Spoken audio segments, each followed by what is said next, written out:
Com a licença, a gente está gravando. Então, bom dia a todos, pessoal. É muito bom ver essas janelinhas com o vídeo ativado, né, ali aberto, né? Bom dia a todos de novo. Muito obrigada por comparecerem a este segundo workshop do Núcleo de Economia Aplicada, Agrícola e do Meio Ambiente.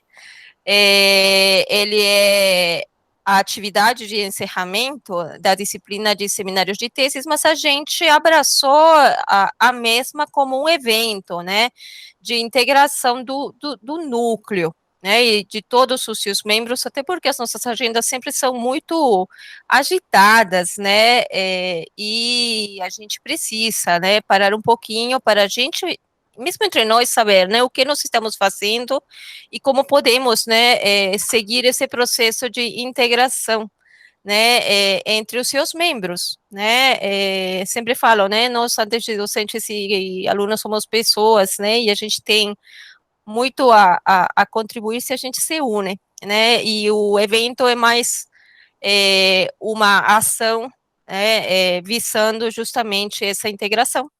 Então, desde já, agradeço a todos os aqui presentes, Jaim, muito bom te ver de novo, obrigada por comparecer, né, a gente convida sempre os nossos egressos, né, mas a gente sabe que eles também têm uma agenda bastante, né, cheia, né, e nem sempre é possível que eles compartilhem desses momentos com a gente, né, então, Jaim, muito obrigada por estar aqui conosco.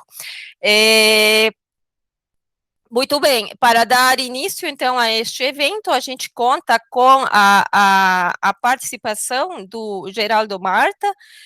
O Geraldo é atualmente, né, lotado na Embrapa Informática Agropecuária, e ele é o nosso mais novo colaborador, né, atualmente já é pesquisador colaborador do NEA, virá reforçar aqui as nossas atividades com a experiência que ele tem e tendo visto os interesses comuns, né, com a agenda de pesquisa do NEA. Então, Geraldo, bem-vindo, muito obrigada por nos escolher para a gente seguir, né, ali realizando as nossas atividades agora também com o seu apoio. Então, sem mais delongas, né, eu gostaria de apresentar o Geraldo Marta Júnior, né, pesquisador da Embrapa, quem nos prestigiará, né, com a palestra de abertura intitulada Tecnologias e a Intensificação Sustentável na Agropecuária Brasileira.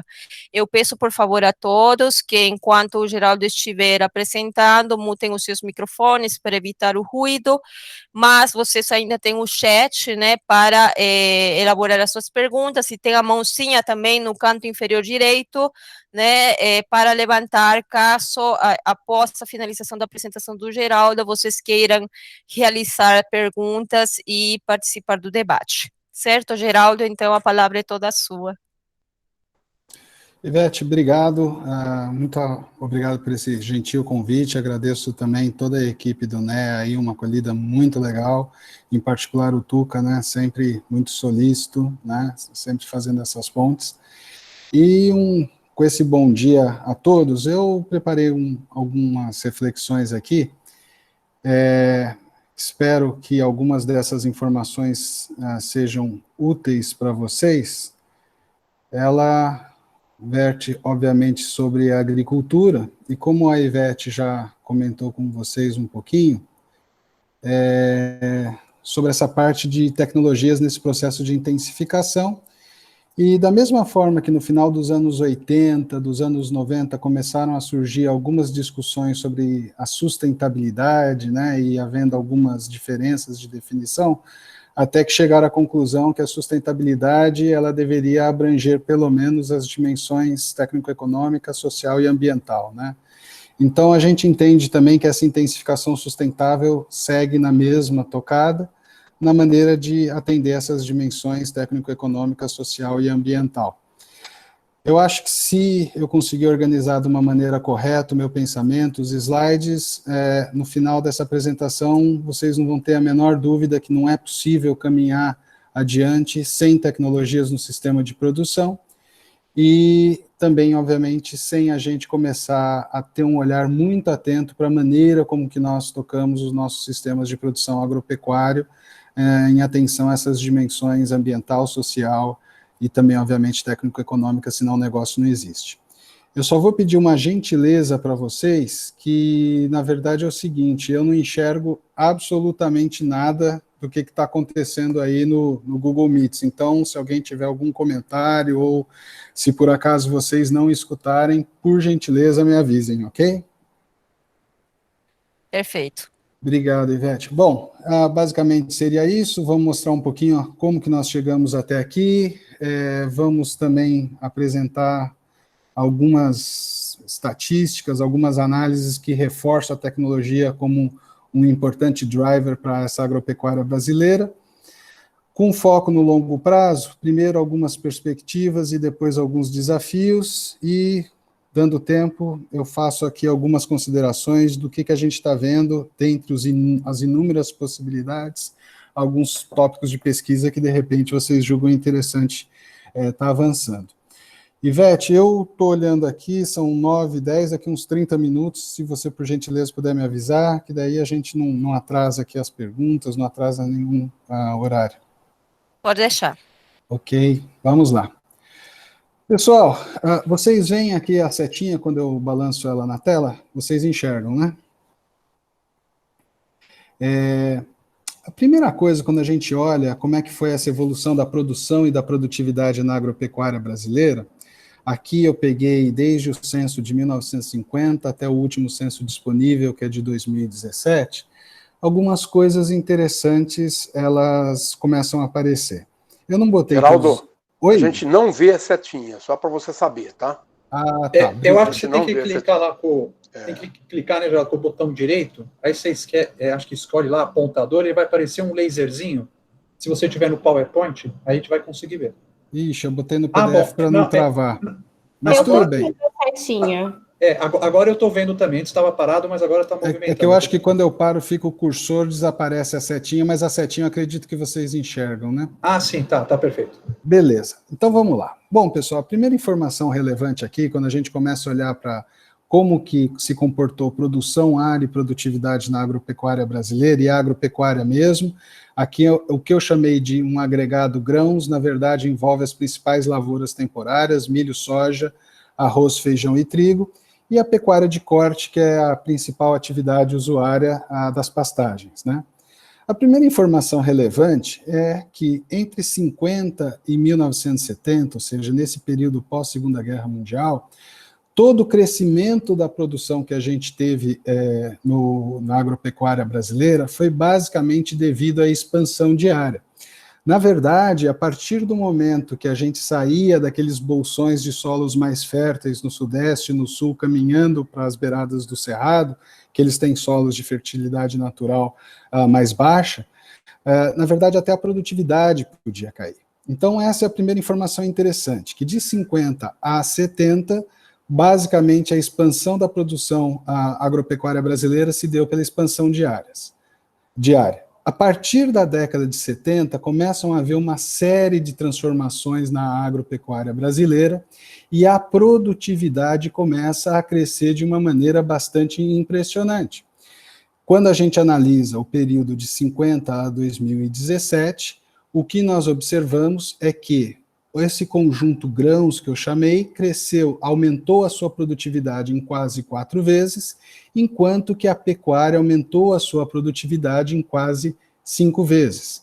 Qual que é a mensagem importante aqui? Às vezes a gente escuta que nós temos uma soja do século XXI e uma pecuária do século XIX. Isso não é verdade, né? Como a gente está vendo por essas informações, a agropecuária como um todo se beneficiou dessa incorporação de conhecimentos e tecnologias no sistema produtivo.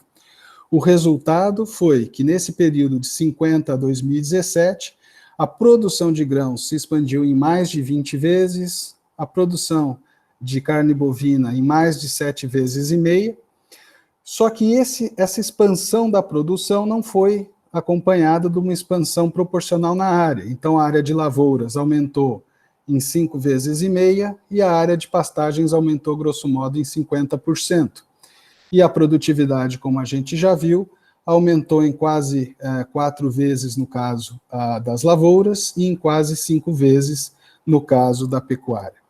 Esses ganhos de produtividade, eles foram muito importantes para gerar o que nós chamamos de efeito poupa-terra, ou seja, a área de terra que é poupada em razão desses ganhos de produtividade. Eu não sei se vocês estão bem familiarizados com esse conceito, mas é mais ou menos assim. Imaginem que hoje vocês têm uma tecnologia para produzir milho e vocês conseguem ter uma produtividade de 3 toneladas por hectare. Se vocês querem expandir a produção, por exemplo, para 9 toneladas, vocês precisariam de 3 hectares desse. Né? 3 hectares produzindo 3 toneladas por hectare dariam 9 toneladas. Agora imaginem que em vez dessa tecnologia antiga que produz 3 toneladas por hectare, vocês passam a ter uma nova tecnologia que produz 9 toneladas por hectare. Ao invés daqueles 3 hectares com a tecnologia antiga, agora vocês vão precisar de apenas 1 hectare. E essa diferença, 3 menos 1, 2 hectares, é o chamado efeito poupa-terra. Quando a gente faz essas contas para a agropecuária brasileira, a gente vê que nessas últimas décadas, os ganhos de produtividade nas lavouras do país foram capazes de poupar cerca de 220 milhões de hectares. No caso da agricultura americana, num período semelhante, o que se poupou foi 215, ou seja, realmente é meritório o que a gente fez com as nossas lavouras nessas últimas décadas. E no caso da pecuária brasileira, muita gente não se dá conta disso, mas foi possível ter um efeito poupa-terra da ordem de 600 milhões de hectares. Quando a gente junta o efeito poupa-terra na pecuária e na lavoura, é o equivalente a dizer que nós, devido aos ganhos tecnológicos na agropecuária brasileira, poupamos um Brasil, esse gigante de país em termos territoriais. Obviamente, com esses ganhos de produtividade, foi possível ter um estilo diferente de desenvolvimento do que é o padrão da agricultura no mundo. E aqui eu trago uma informação gerada pela equipe da Embrapa Territorial, que também fica em Campinas, e pela equipe do MAP Biomas. As metodologias são um pouco diferentes, mas aqui no círculo vermelho, o que eu gostaria de chamar a atenção é que, independentemente do método que foi aplicado para gerar essas estimativas de uso da terra, vejam, as informações são muito consistentes. Isto é, cerca de 2/3 desse imenso território brasileiro ainda se encontra coberto com a vegetação nativa. Nós temos as nossas mazelas, nós temos muito que avançar, mas a gente não pode esquecer que esse perfil de ter tanta área de vegetação nativa poupada não é usual em regiões com capacidade de produzir agricultura. A gente vê um percentual elevado de cobertura vegetal, por exemplo, em áreas geladas do Canadá, na Sibéria, áreas muito montanhosas como o Japão, mas esse perfil da agropecuária brasileira, de ter esse efeito poupa-terra por causa dos ganhos tecnológicos e poder preservar essa dimensão do território, isso daqui realmente é um motivo que a gente deve se orgulhar. Nesse período também, uma coisa que aconteceu foi que a expansão da oferta acabou ocorrendo de uma maneira muito mais rápida do que a expansão da demanda e, consequentemente, os preços reais da cesta básica para a população brasileira caíram. Eu gostaria de chamar a atenção que, principalmente nessa fase inicial aqui da curva, nos anos 70, vejam, nesse período, o gasto com alimentação representava cerca de 40% do orçamento das famílias. Então, à medida que uma parcela muito grande do orçamento das famílias começa a custar menos para essas famílias, isso significa que mais dinheiro fica disponível para outros usos, né? E isso tem um importante efeito renda, né? Girando outros setores da economia. Atualmente, a cesta básica, ela representa cerca de 60% do que representava nos anos 70, e em termos de participação da alimentação no orçamento das famílias, a última POF mostrou cerca de 12%. Com essa crise do coronavírus e o que vem acontecendo em termos de perda de renda, ainda mais pressionado por o desemprego que deve aumentar, eu tenho a impressão que esses 12% de participação do alimento no consumo das famílias vai voltar a regredir um pouquinho, aumentando um pouquinho esse percentual.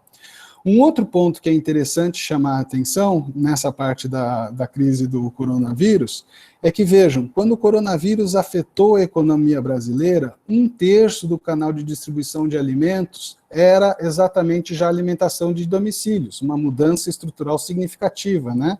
Da ordem de 5% no início dos anos 70 para 33,5% na última POF. E esse setor aqui, que representava 1/3 da distribuição de alimentação no Brasil, foi muito afetado pelas medidas de distanciamento social. Esse crescimento da agricultura brasileira, das cadeias produtivas agropecuárias brasileiras, foi refletido em recordes atrás de recordes de exportação. Então, aqui o total do Brasil está nessa cor chumbo, o total das cadeias produtivas agropecuárias brasileiras nessa cor verde e os outros setores em vermelho. O gráfico ele é bastante claro, né, a mostrar que, se não fosse pela balança comercial do agronegócio, o Brasil não teria conseguido permanecer com saldos positivos na balança. Hoje, em termos de Brasil, o agronegócio ele exporta 43% do que o Brasil exporta, e ele importa 7,8% do que o Brasil importa.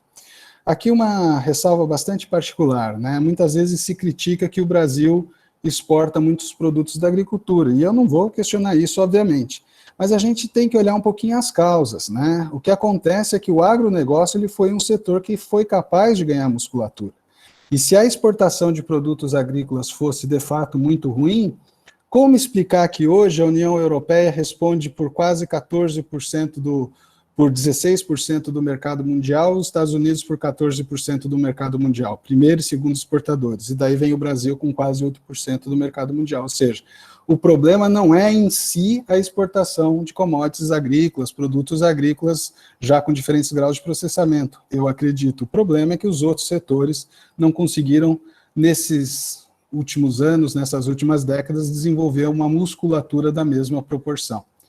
Obviamente, nem tudo são flores. Esse é um trabalho do Dr. Eliseu Alves, que foi um dos fundadores da Embrapa, e ele traz algumas informações interessantes. Uma informação, se vocês olham para essas duas primeiras linhas, o que nós vemos é que cerca de 88% das propriedades agropecuárias no Brasil respondem por cerca de 13% do produto na agropecuária.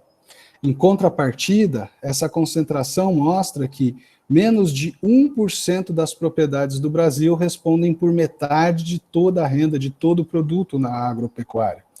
Quando a gente compara esses dois estratos, né, de cerca de 11% dos produtores produzindo cerca de 87% do produto, é importante ressaltar que isso daqui, vamos dizer assim, essa desigualdade produtiva não é uma característica apenas do Brasil. Você vai encontrar números semelhantes para os Estados Unidos e para a Europa.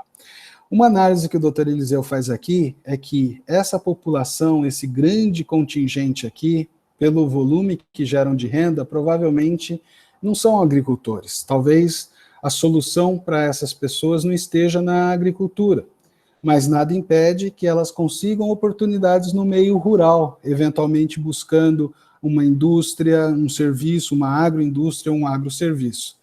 Esses produtores que perfazem esses 20 e poucos %, nesse trabalho do Dr. Eliseu, eles acham que esses são os produtores que têm chance na agricultura, mas que encontram ainda maiores dificuldades de conseguir avançar, tendo isso como atividade produtiva. E, obviamente, nós não podemos esquecer que não existe só o dentro da porteira. Na verdade, o dentro da porteira, ele está representando 22,5% de toda a cadeia produtiva agropecuária, que na última avaliação, ela representava 1,5 trilhões, né, em que tinha insumos respondendo por 5% desse valor, agroindústria por mais 30%, e o setor de serviços, que inclui logística e tudo mais, por mais de 40% do setor. O que eu gostaria de frisar é que quando a gente pega uma agricultura que nem a brasileira, que cada vez mais se baseia em conhecimento e tecnologias, essa agricultura baseada em ciência, competitiva, moderna, ela pode fortalecer o nosso setor industrial à medida que fornece matéria-prima de qualidade a preços competitivos. Essa mesma agricultura baseada em ciência, ela também demanda insumos modernos de elevado conteúdo tecnológico. Ou seja, se o setor de indústria e serviços no Brasil for capaz de fornecer esses insumos modernos, esse conteúdo tecnológico moderno, é um grande mercado que se abre para as cidades. Ou seja, não apenas na parte de consumir insumos, mas também na parte de prover matérias-primas. E esse um último retrato, talvez não seja o último, que eu acho que essa semana saiu o último relatório do CPEA, mas uma coisa interessante aqui, ainda que o setor primário seja o grande empregador, vejam como é forte já o setor de serviços e mesmo a agroindústria, né? Na verdade, indústria e serviços juntos representam mais de 50% da população empregada no setor agropecuário brasileiro. Por que eu falo nas exportações que talvez o problema não seja a força do Brasil nas exportações de agricultura, mas talvez o problema seja que os outros setores não ganharam musculatura suficiente para isso? É o que eu estou mostrando aqui. Então, se a gente vê, já na década de 80, o Brasil investia 1,2% do PIB agropecuário em pesquisa. Para vocês terem uma ideia, esse numeral de 1,2% foi atingido na média da economia brasileira apenas em 2014. Nas décadas que se seguiram, ou seja, de 91 a 2013, próximo a 2% do PIB agropecuário foi destinado à pesquisa. E isso possibilitou uma verdadeira transformação, como nós mostramos nos slides anteriores. Então, talvez o que a gente tenha que pensar, o Brasil, para ser uma economia forte, ele precisa aumentar no seu agregado esses investimentos de pesquisa, que são os principais fatores, né, as principais molas propulsoras para o crescimento da produtividade no longo prazo.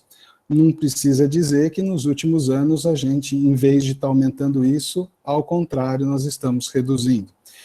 E a gente não vai ter tempo de discutir muito, mas a informação importante aqui, nós temos o Sistema Nacional de Pesquisa Agropecuária, em que o principal, ou seja, o maior componente desse Sistema Nacional de Pesquisa Agropecuária é a Embrapa, que coordena essa rede, mas também nós temos as organizações estaduais de pesquisa e desenvolvimento, as universidades agrícolas e algumas outras empresas, né, ONGs, essas coisas que também participam desse esforço de pesquisa agropecuária no Brasil.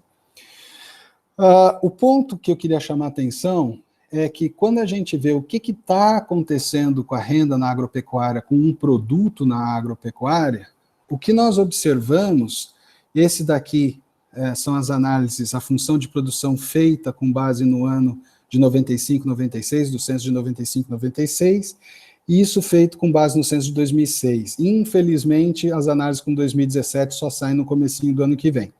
Mas as informações importantes que essa tabela está mostrando é o seguinte: ao longo do tempo, a participação da terra e do trabalho tem caído, explicando a renda, explicando o produto agropecuário, enquanto que a participação da tecnologia se expandiu.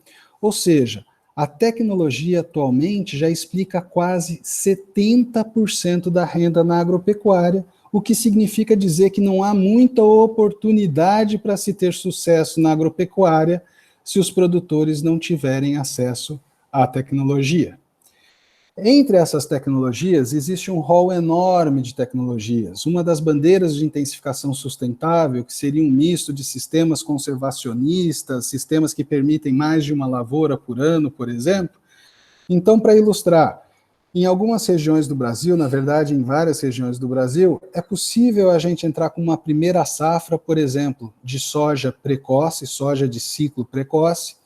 Eu colho esta soja e imediatamente eu já começo a semear, por exemplo, uma safrinha de milho ou de sorgo nesse caso, mas junto com essa cultura de grãos, milho ou sorgo, eu já introduzo o capim, e uma vez que eu colho esse capim, eu já tenho um pasto formado que pode ser usado na época da seca, que é uma das épocas de maiores escassez de forragem. Eu gostaria de chamar a atenção para vocês, vejam, o pasto recém-formado, ainda que com um verde meio amarelinho, ele está numa situação muito melhor do que o pasto, vamos dizer assim, já formado, que se mostra próximo a essa matinha aqui, tá vendo? Como tá tudo seca já essa vegetação, virou uma macega só essa pastagem. Então, esse pasto que foi formado na integração lavoura-pecuária, não apenas ele é capaz de oferecer uma maior quantidade, mas também uma maior qualidade de forragem para o rebanho na seca.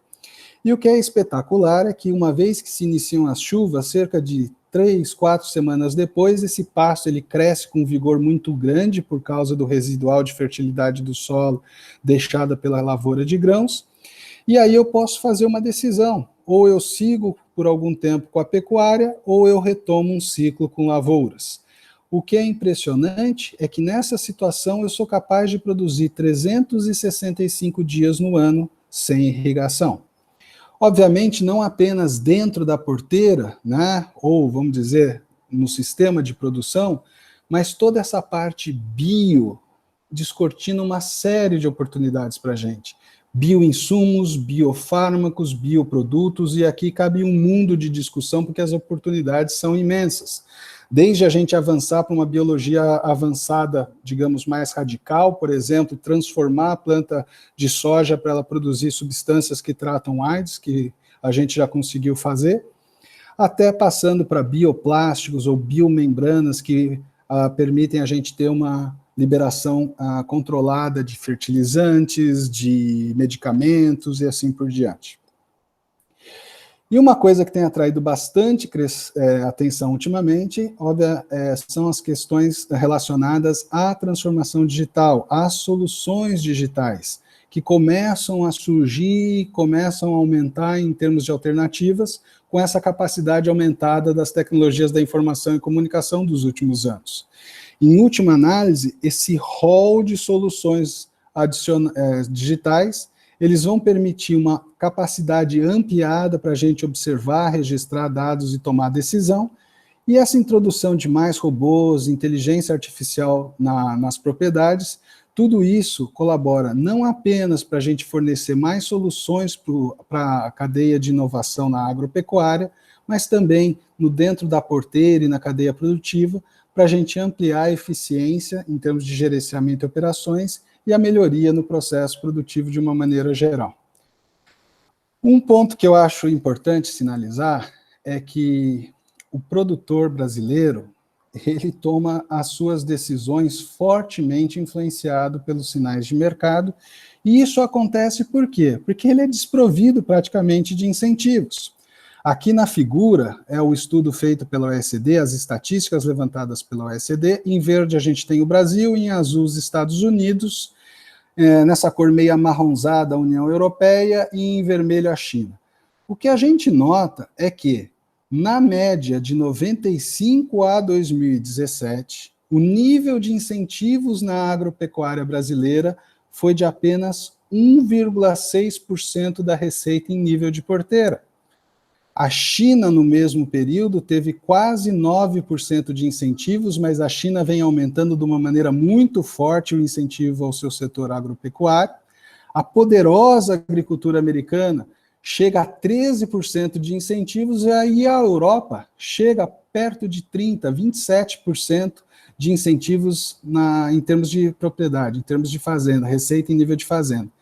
O que é interessante notar é que se vocês, vamos dizer assim, desmembrarem por países a União Europeia, a França, por exemplo, bate 40%. E se vocês forem para países asiáticos, como Japão, Coreia do Sul, o nível de incentivos ao produtor chega a 58%, 60%. Ou seja, isso reforça que a percepção do produtor com relação às relações benefício-custo das tecnologias é uma mola propulsora para a adoção dessas tecnologias. Quando a gente olha para frente, esse daqui é um trabalho que já vem sendo feito anualmente, eu acredito que já por 10 anos, pela equipe da Embrapa e do MAPA. Isso daqui são séries de tempo, o método é estado-espaço, em que eles mostram que na próxima década, a produção, se seguir o que aconteceu no passado, deve-se ele expandir em cerca de 70 milhões de toneladas. E a área deve se expandir em mais 11 milhões de hectares. O que acontece é que essa produção, no seu limite superior da projeção, pode atingir quase 370 milhões de hectares, e a expansão diária pode chegar próximo a 90 milhões de hectares, ou seja, 25 milhões de hectares a mais do que observado na safra 2019-2020. Mas como a gente já enfatizou, o produtor ele toma a decisão baseado no que ele percebe de relação benefício-custo. Por quê? Porque ele praticamente não tem incentivo. Então, de uma maneira esquemática, a gente pode dividir que o produtor ele busca tecnologias que ampliam a produtividade com um aumento na eficiência do uso de insumos e recursos e que também reduzam as suas despesas. E com isso, na verdade, o que o produtor quer é aumentar a resiliência do seu sistema. E, obviamente, todas as situações em que os benefícios sociais forem maiores do que os benefícios privados, aí surgem as grandes oportunidades para a implementação das políticas públicas. Mas a gente não pode olhar só no lado de se expandir a oferta, porque essa oferta ela vai se mostrar cada vez mais subordinada, ou cada vez mais influenciada pelo lado da demanda. Barreiras tarifárias e não tarifárias, eu acredito, elas vão começar a proliferar ao longo dessa próxima década. E isso, em parte, responde a guerras comerciais, mas também a consumidores que são mais exigentes. Não necessariamente mais bem informados, mas mais exigentes. E coisas que eles estão buscando são informações sobre produtos e serviços, sobre variáveis ambientais e sociais, sobre como que a agropecuária pode contribuir em termos de nutrição e saúde, e isso, mais uma vez, reforça a importância da intensificação sustentável, de sistemas de intensificação sustentável, e no caso das tecnologias digitais, as tecnologias com foco em sensores e que permitam rastreabilidade e monitoramento vão ganhar muita importância. O exercício que eu fiz aqui nessa tabela foi o seguinte: uma coisa é a gente projetar o passado, mas o passado ele não considera os limites biológicos de crescimento da produtividade. Se a gente considerar esse limite biológico, o quanto é possível a gente chegar em 2030, e aqui eu considerei que em relação à área de 2017, nós expandimos de 20% a 50% a área de lavouras, ou seja, uma expansão de 13 a 33 milhões de hectares. O que a gente observa é que aquelas estimativas da ordem de 320 a 367 milhões de toneladas do mapa, elas podem, de fato, ocorrer. Está dentro do horizonte possível de capacidade genética na agricultura brasileira. 2 pontos são interessantes frisar aqui. Um ponto, o Brasil tem potencial de, na próxima década, estar produzindo mais de 400 milhões de toneladas, que bota ele naquele muito restrito grupo de países como Estados Unidos, China e Índia. O outro ponto, é possível a gente ter uma expansão de lavouras sem colocar uma pressão muito grande sobre essas áreas preservadas? Sim, é possível, porque a gente tem um estoque de 160 milhões de hectares de pastagem. Se a expansão de área demandada for de 13 milhões, um aumento de 0,4% ao ano na produtividade da pecuária de corte liberaria potencialmente a área necessária de 13 milhões de hectares. E se eu precisar de um esforço maior, um ganho inferior a 1,5% de produtividade na pecuária, permitiria liberar cerca de 50% a mais da área de lavouras do que é registrado em 2017. Quando a gente olha para frente, alguns desafios eu acredito que vale a pena a gente citar. O setor ele é bastante concentrado, principalmente no segmento de sementes e de agroquímicos. As 5 maiores empresas do mundo respondem por 70%, a mais de 70% do market share. Acontece a mesma tendência com máquinas, a mesma tendência, embora numa magnitude muito menor, e numa magnitude menor ainda para fertilizantes. Qual que é a importância estratégica de fertilizante? Os solos do Cerrado, em particular, são solos de baixa fertilidade química natural. Ou seja, nós conseguimos ter esses elevados padrões de produtividade, esses elevados níveis de produtividade, porque a gente corrigiu os solos. E fertilizante é um fator essencial para isso. Isso sinaliza que a gente, por um lado, precisamos do fertilizante, por outro, quanto mais tecnologias que poupem fertilizantes e consigam desenvolver insumos biológicos para a gente, por exemplo, extrair essa fertilidade natural do solo, isso pode ser uma estratégia interessante para o país. Isso que já vem acontecendo na agropecuária é uma tendência de concentração que a gente também já vem observando para as tecnologias digitais. Aí vem a questão, qual que seria a principal barreira de adoção das tecnologias, né? E aí uma linha que o Dr. Eliseu vem seguindo já há vários anos é o seguinte, que as tecnologias elas são como um universo. Conforme você tem mais imperfeições de mercado, o universo dessas tecnologias disponíveis para o produtor, ele se encolhe. A partir do momento que você relaxa essas imperfeições de mercado, esse universo de tecnologias ele começa a se expandir e o rol de tecnologias, o rol de oportunidades que o produtor tem para melhorar a tomada de decisão também se expande. Geraldo, eu já e os estou 40, terminando. Isso.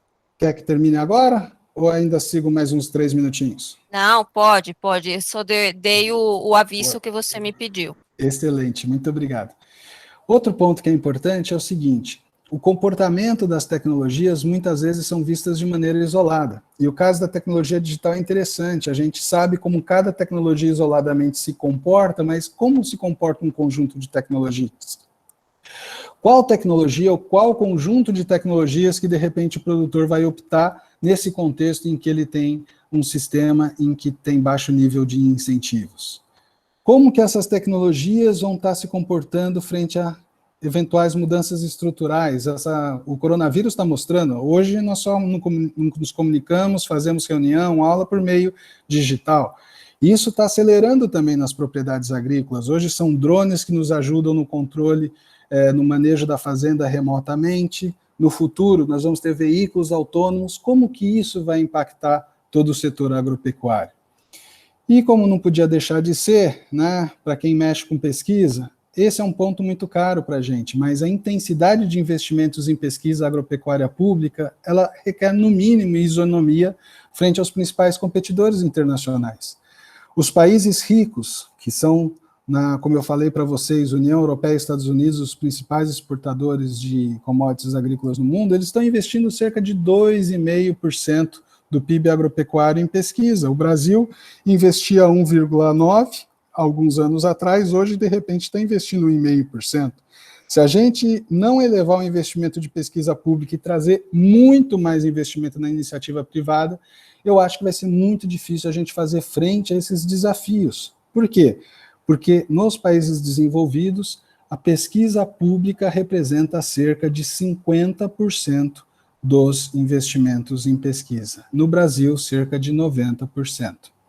E aqui tem um trabalho, uma reflexão interessante do Gaskes, em que ele fez uma função de impulso, em que ele mostra que a elasticidade no primeiro ano, obviamente, ela é bem menor do que depois de uma década.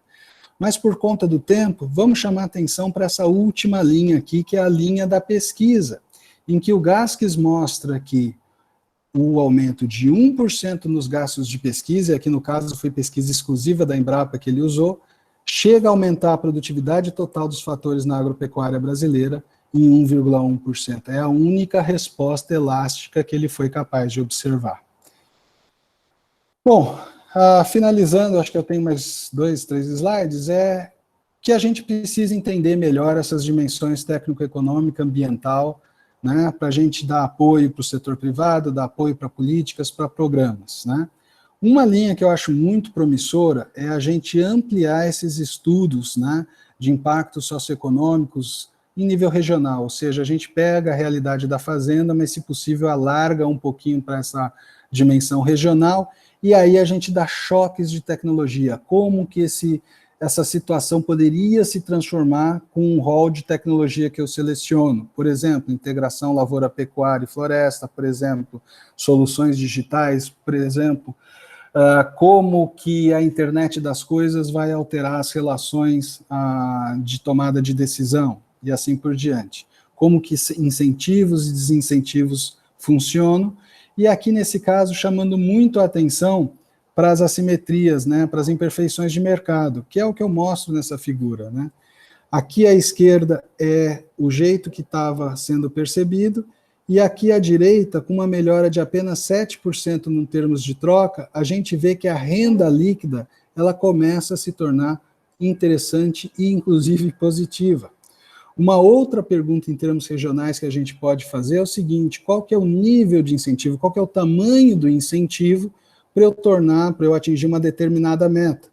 E aqui, passando pela parte de taxa interna de retorno, quanto que seria necessário, em termos de incentivos, dólares por hectare, para eu atingir 5% de taxa interna de retorno?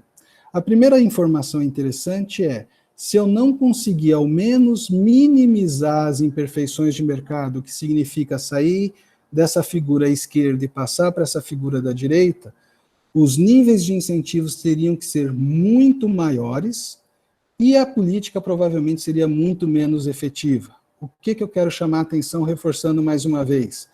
Minimizar essas imperfeições de mercado é essencial, não apenas pela ótica privada, mas por qualquer ótica de programas de políticas públicas.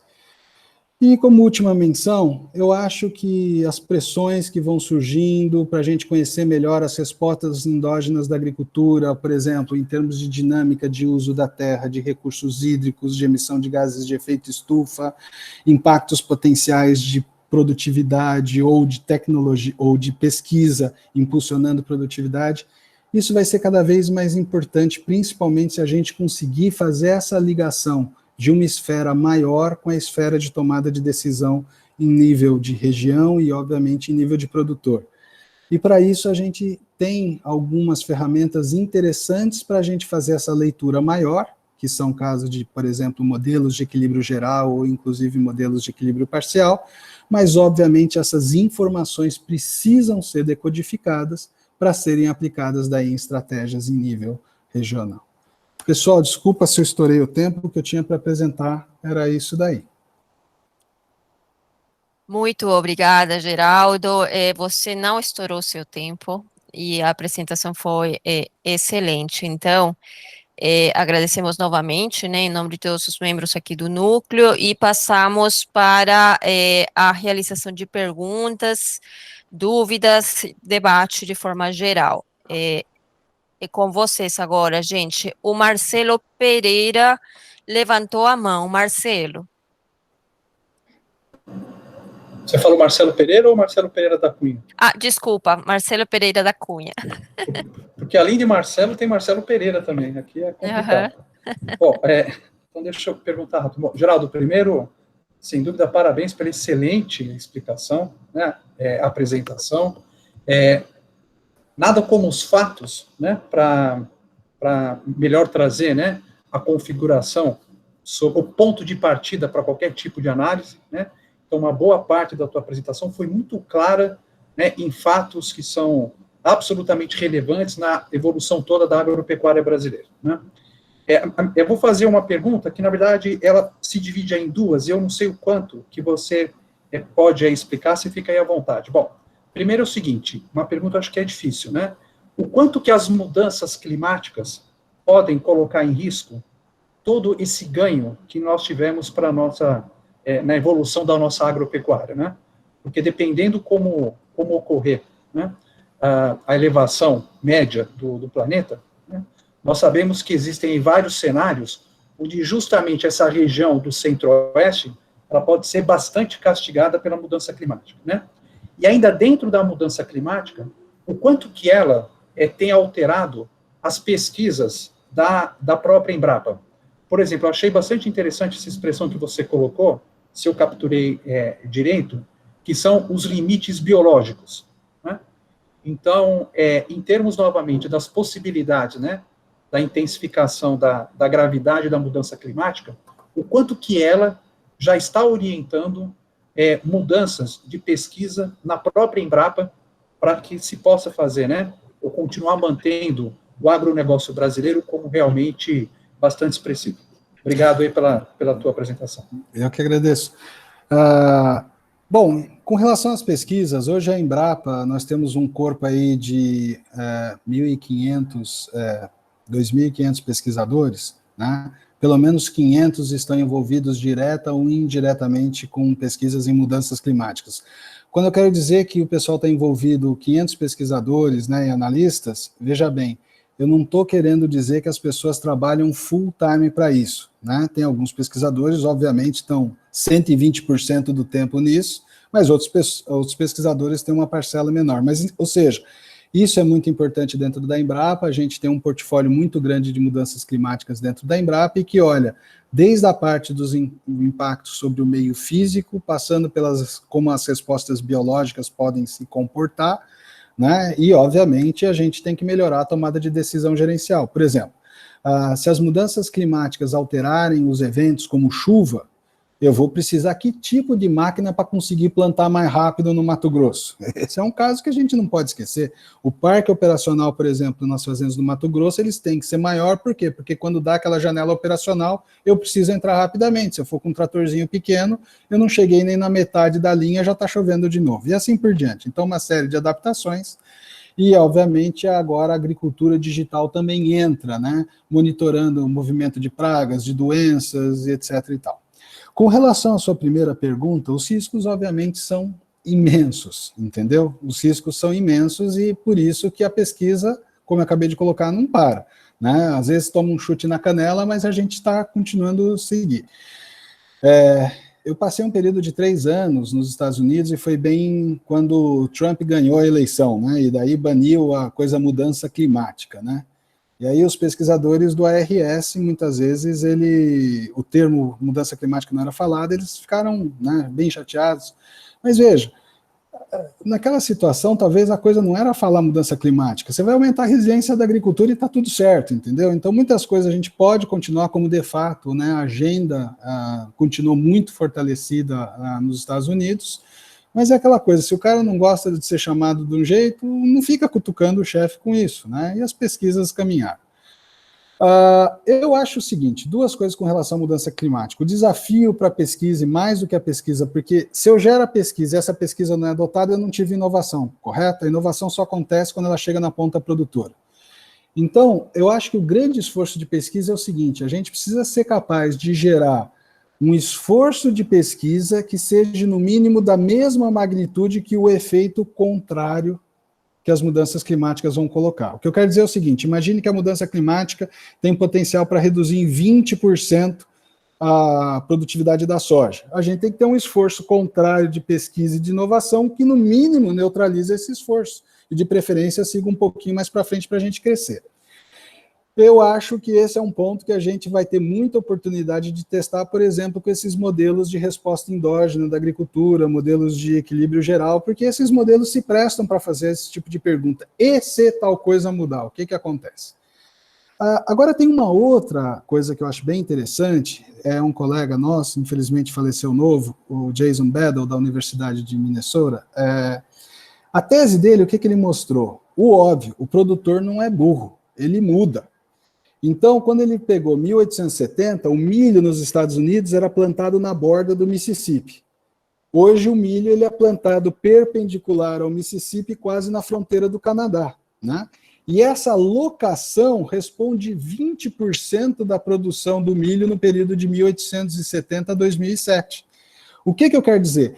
A partir do momento que os efeitos das mudanças climáticas começarem a também se mostrar mais evidentes, o produtor ele vai buscar alternativas, ou a nossa região típica de soja vai sair de um lugar, vai para o outro, entendeu? Ou a pecuária vai ser pressionada para entregar mais área ainda, e para entregar mais área, de repente, a gente vai ter que se valer de sistemas confinados para conseguir manter uma determinada demanda de carne.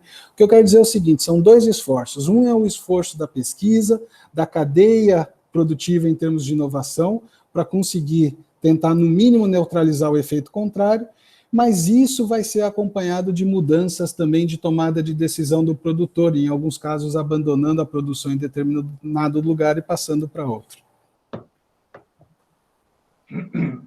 Obrigada, Geraldo. Temos mais 3 perguntas aqui, então talvez para a gente aproveitar melhor aqui a participação do Geraldo, o Ademar, o Gori e a Grace possam fazer as suas perguntas numa roda, né, e depois o Geraldo passa a responder as mesmas. Ademar, por favor. Olá, Geraldo. Parabéns, realmente muito boa a sua apresentação. Gostei bastante, realmente muito esclarecedora. Eu diria o seguinte, tenho duas perguntas. Uma está relacionada com a questão levantada pelo Marcelo. O Brasil pode contribuir para agravar bastante o efeito de mudança climática com a destruição da Amazônia. Então, apesar de todo o progresso que você mencionou da produtividade, que evitou, evidentemente, a necessidade de aumento de área, e realmente o agronegócio não precisa da Amazônia, apesar de tudo isso, a Amazônia continua sendo destruída, são milhares de quilômetros quadrados todo ano, por razões outras, inclusive eu diria assim, o medo atávico dos militares de se não construir estradas no meio da floresta, ocupar de alguma maneira a Amazônia, nós vamos perder a Amazônia, enfim. As estradas continuam sendo projetadas no meio da Amazônia, Porto Velho, Manaus está projetada, até uma pressão grande para ser asfaltada, completada, etc. Não, eu acredito que a Amazônia não vai ser inteiramente destruída, mas ela vai ser, se continuar nessa progressão, vai ser substancialmente destruída, e aí nós vamos ter problemas de umidade, etc. E assim, como é que a Embrapa pode se engajar mais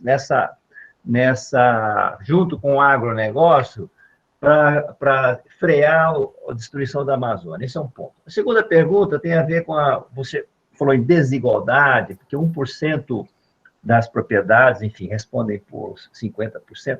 Eu diria assim, essa desigualdade, quando se fala em desigualdade, sempre tem uma conotação pejorativa, uma conotação negativa. Mas é óbvio que isso ia acontecer, como você me mencionou. É evidente, aumenta a produtividade do trabalho na agricultura, é evidente que aumenta a concentração. Então, essa desigualdade, eu diria, é uma desigualdade boa, vamos chamar assim. É uma desigualdade boa. É claro que num país pobre, em que tem milhões de produtores pequenos que foram prensados, foram excluídos, aí tem um problema social a ser...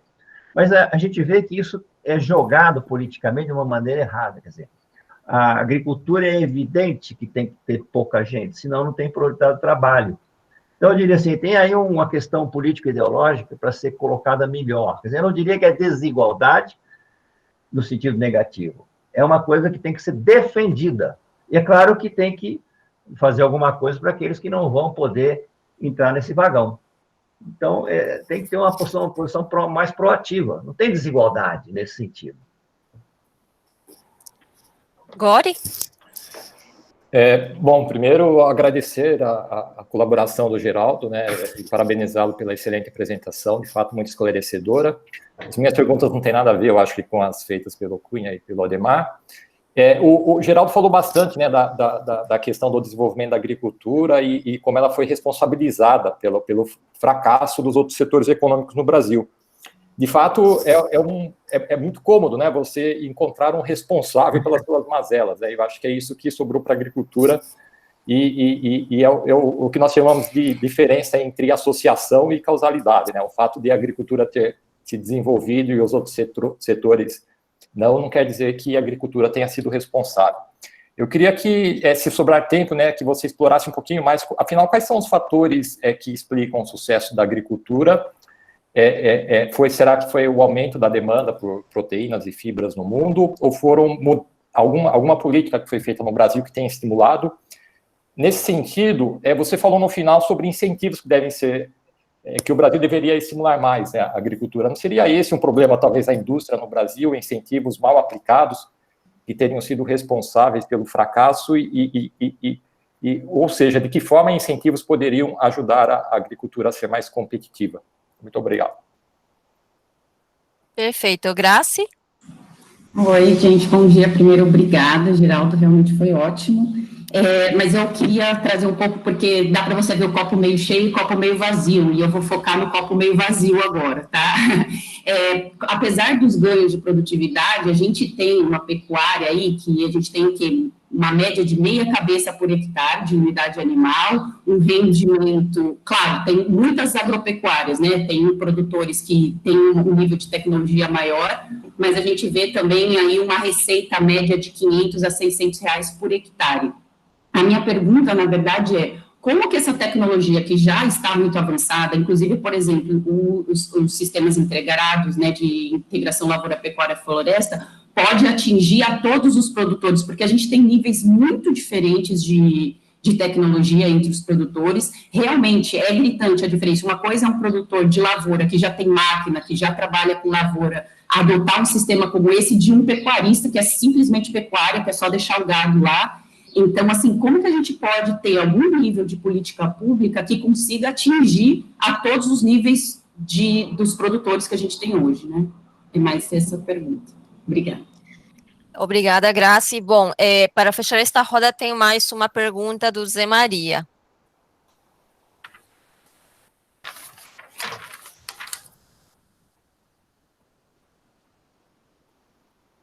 Zé? Primeiro comentário é muito cuidado com a ideia de produtividade na agricultura. Tá? O que é isso? Não sei. Soja tem uma produtividade alta para o capital e pelo trabalho, mas nós temos um problema, Anitta. E uma produtividade baixa da terra e sempre vai ser baixa da terra. Tá? Então ela sempre vai ser um problemão do ponto de vista ambiental. É intrínseco. Não adianta vir com essa história. Tem que aumentar a produtividade. Vai para 8 toneladas por hectare, vai continuar sendo baixa. Então, ela ocupa muito espaço e é aquela coisa, não adianta pensar em economia em termos... cada vez menos eu penso em economia em termos de grandes ideias. Né? É uma bobagem. Você tem que pensar em economia em termos de como as coisas se desdobram, como que elas se articulam e se desdobram. Então, por exemplo, você pega o biodiesel, um exemplo clássico aí, tá certo? É natural, foi quase uma consequência que emergiu, que de todas as tentativas que se tentou fazer com biodiesel, deu soja. As pessoas vão dizer, não, mas é porque é mais eficiente, porque a cadeia está arrumada, porque a value chain... a value chain. Tá certo? Mas é uma cadeia de valor problemática, é uma cadeia de valor de baixo valor agregado, como sempre, e mais, uma cadeia que traz problemas gravíssimos, como, por exemplo, exportação de grãos. Eu tinha uma visão, assim, simplória. Hoje eu refaço a minha visão. Exportação de grãos é exportar água. É um negócio ridículo, certo? Então, nós temos várias considerações aí que do ponto de vista do sistema econômico, produtividade apenas na agricultura por hectare não quer dizer nada. Aliás, quer dizer, quando é baixa é um problemão. E aí eu acho, Geraldo, desculpe ter chegado atrasado, mas um ponto central hoje é essas articulações de lavoura-pecuária que acabam permitindo uma intensificação do espaço e uma utilização do espaço, cada vez mais são desejáveis. Não se vai resolver nada com os sistemas anteriores. Os sistemas anteriores estão falidos, acabaram.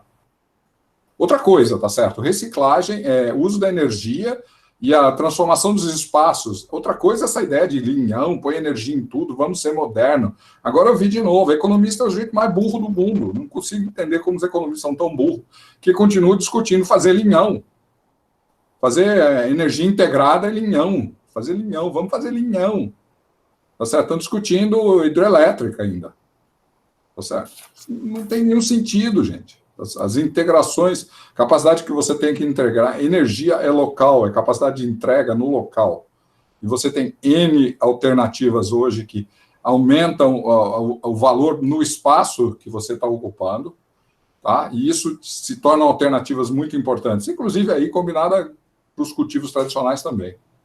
Não é? Mas então, por exemplo, biodigestão, as pessoas têm noção, por exemplo, quando falam as coisas, da evolução tecnológica da biodigestão? Não, elas só falam bobagem. Ou seja, não tem a noção do aumento de produtividade da biodigestão e as fronteiras tecnológicas. Tem ideia da fronteira tecnológica da produção de biodiesel? Não. Acha que biodiesel é uma coisa simples, com tecnologia comum, que todo mundo é dominado. Não, tem uma fronteira absurda, tá? Hoje, tecnológica. Biodiesel começou em 82, gente. Então, vocês imaginam o que foi um efeito... O Gore perguntou efeitos de política.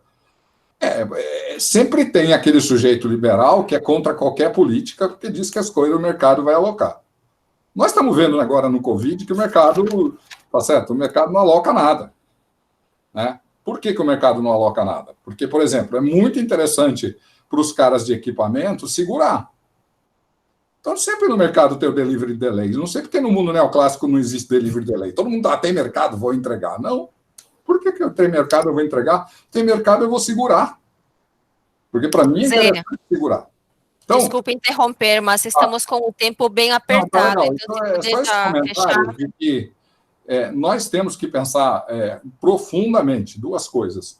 Esses modelos de articulação de diferentes atividades são fundamentais, até porque eles representam um ganho de produtividade global.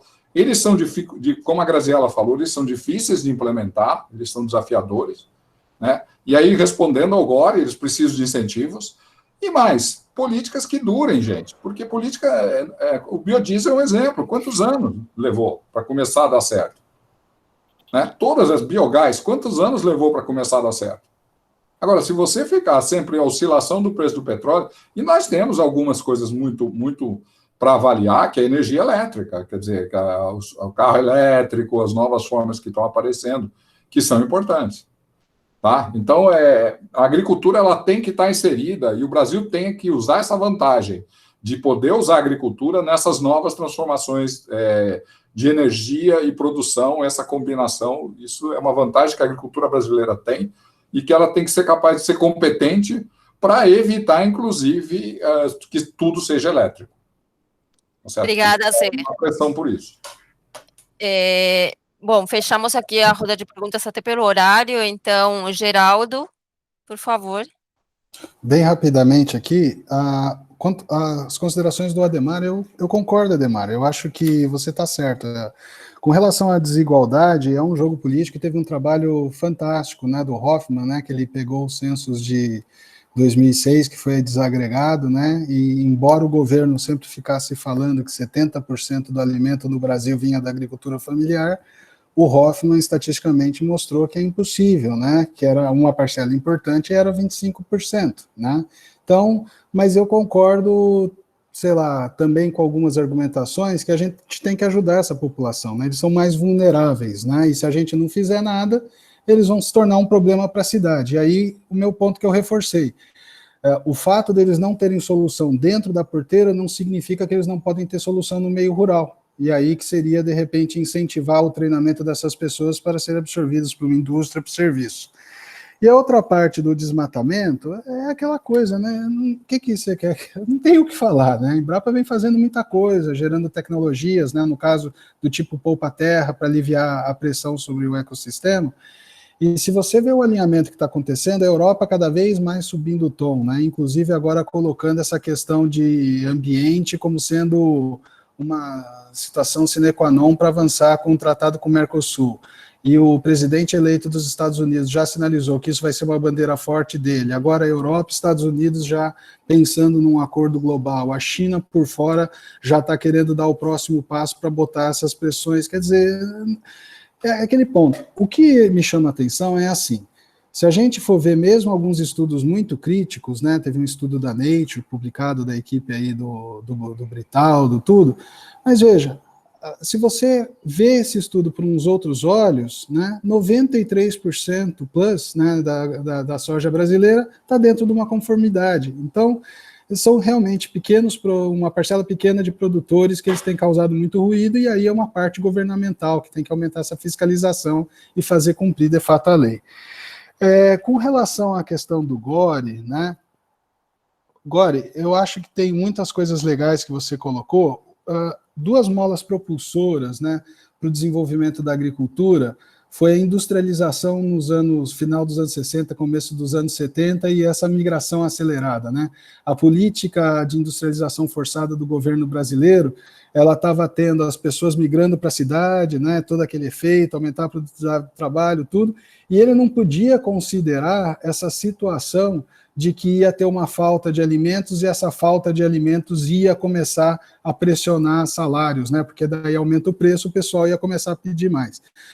Tem um trabalho que eu fiz com o Eliseu, que a gente bota algumas reflexões nisso, depois eu posso disponibilizar, mas um ponto que eu acho essencial foi isso, o próprio desenvolvimento da indústria do Brasil foi um dos principais fatores, foi uma das principais molas propulsoras para essa agricultura baseada em ciência que a gente desenvolveu no Brasil. A Embrapa foi fundada em 73, porque em 73 teve uma crise tão forte, uma seca tão forte de feijão, que daí o governo falou, não dá mais, faz alguma coisa, entendeu? Por quê? Estava exatamente naquele período, né? E aí, tem um ponto importante, né? A agricultura, no caso a pesquisa, em particular da Embrapa, ela teve tempo para ser gestada, né?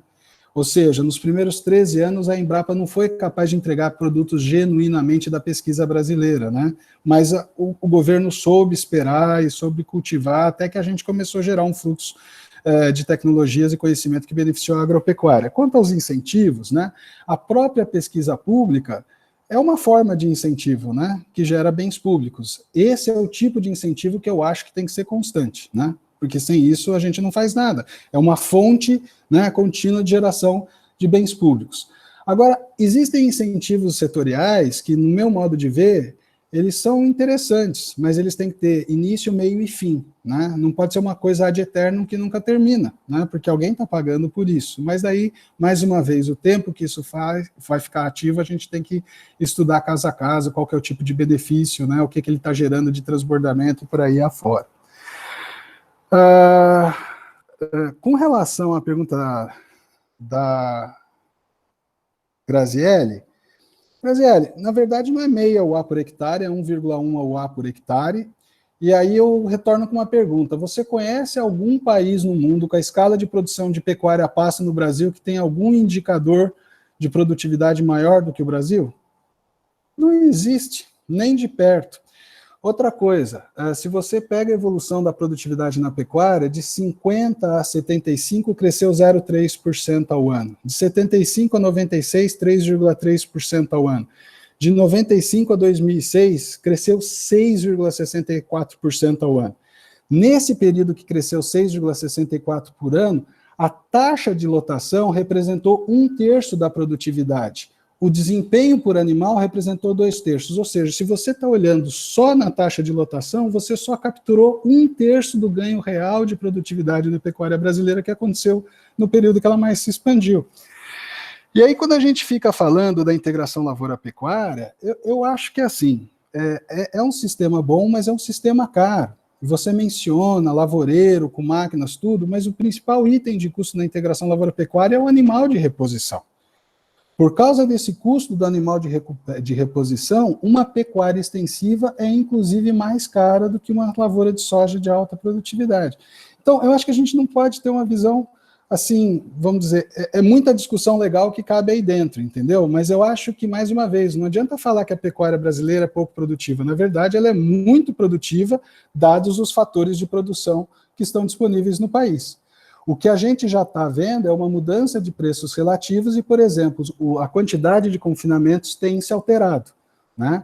Então, o confinamento, que até alguns anos atrás representava aí 5%, 6% dos animais abatidos, hoje isso daí já está começando a avançar para 15%, 16% dos animais abatidos. Então, tem esses sinais, né, que vão mudando. E com relação às considerações do Zé Maria, Zé, eu concordo em alguns pontos e discordo em outros, né? Tipo assim, mais uma vez, a produtividade da agricultura é baixa, mas se a gente não comer, aí não adianta ter produtividade, né? Eu acho que é assim, a gente fica falando de biodiesel, essas coisas, todas as tecnologias têm que ter a sua avaliação, e daí volta para a questão da pergunta do Gore, né? Os incentivos, eles nunca podem ser generalizados, eles têm que ser analisados caso a caso, né? Mas, por exemplo, um ponto que eu acho que a gente tem que melhorar, e aí já linkando com a pergunta do Romero, a partir do momento que a gente tiver uma maior migração do campo para a cidade, que eu acho que isso daí é quase inexorável de acontecer, a produtividade do trabalho na agricultura brasileira vai aumentar. Outra coisa que a gente tem que ver é que dentro de commodities, né, que é a grande parte do comércio, as oportunidades para você ampliar o valor adicionado, elas vão depender do quê? De aumento de produtividade e redução de custos, né? Quando a gente começa a ter algumas possibilidades de nicho de mercado, que obviamente não vai ser o todo, vão ser nichos específicos, aí sim vão surgir outras oportunidades para a gente ampliar o valor adicionado. E aí vai cair toda a parte de biologia avançada, essa biologia avançada conversando com essas soluções digitais e assim por diante. Mas eu acho que é conversa boa, Zé, mas eu não concordo com essa visão tão crítica sua, não. E eu acho que, mais uma vez, aí também puxando um pouco as impressões da Graziele, quando a gente fala muito mal da agricultura brasileira, é mal em relação a quem, né? Então, eu acho que isso tem que ser avaliado. São poucos países no mundo que têm escala de produção da brasileira e conseguem ter os níveis de indicadores que a gente tem na agricultura brasileira. Isso não quer dizer que a gente não tem que melhorar muito. Eu acho que é um caminho muito grande para a gente estar melhorando. Mas também não é só críticas. Mas não estou pensando mal, eu estou pensando para frente. Não. Isso aí, nós, eu e o Zé Eustáquio falamos há 10 anos atrás, 15. Tá certo? Que essas considerações. Defendendo a agricultura contra o Paulo Gala. Eu não aguento os caras da GV, os desenvolvimentistas, são muito chatos, é insuportável, porque eles põem uma oposição, até é modelo ricardiano, eu não estou falando disso. Isso é modelo ricardiano, se você aumenta a produtividade no campo, você diminui na cidade. Essas coisas assim, esses modelos não existem. Os economistas têm que repensar essas bobagens que eles falam, isso aí não existe. Mas o que eu estou falando é que nós temos que pensar para frente. Tá certo? Nós temos que pensar para frente, tornar a agricultura sistemicamente mais eficiente, não pensar em produtividade por hectare de cada cultivo, e sim pensar no arranjo produtivo que você tem em cada local, que ele se torne mais produtivo e mais competitivo, é só isso. Agora, se é caro, é verdade, caro é uma transição, caro é o tempo que leva para você fazer algo que é caro se tornar competitivo. Tem países que conseguem fazer isso, tem outros que não. Estados Unidos não estão conseguindo fazer, muitas vezes não consegue fazer uma boa transição, por isso vão perder muito espaço. Tem que tomar cuidado. Não pode esquecer que muitos desses países têm nível de incentivo que são alguns múltiplos do que a gente tem de incentivo numa economia que nem a brasileira, que não tem dinheiro. Mas sei lá, eu fico por aqui, Ivete, senão não terminamos o papo. Obrigada, Geraldo, muito obrigada pelo tempo. O debate realmente daria horas aqui, né? Ainda mais com tantos participantes. Deixar aqui a sessão de abertura do workshop. Agradeço a todos aqui pela presença e me permitam, por favor, fazer duas coisas bem breves, né? A primeira é agradecer publicamente aqui, né, aos cúmplices, né, pela organização deste evento, né, os meus colegas e amigos, o Alexandre Gori e Rodrigo Lana, que sempre topam aí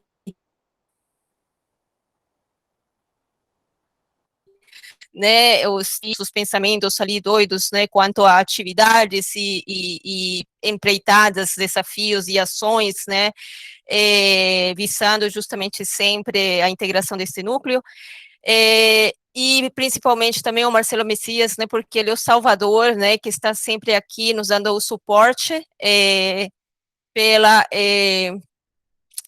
na organização, né, de todas as atividades e também neste evento, né.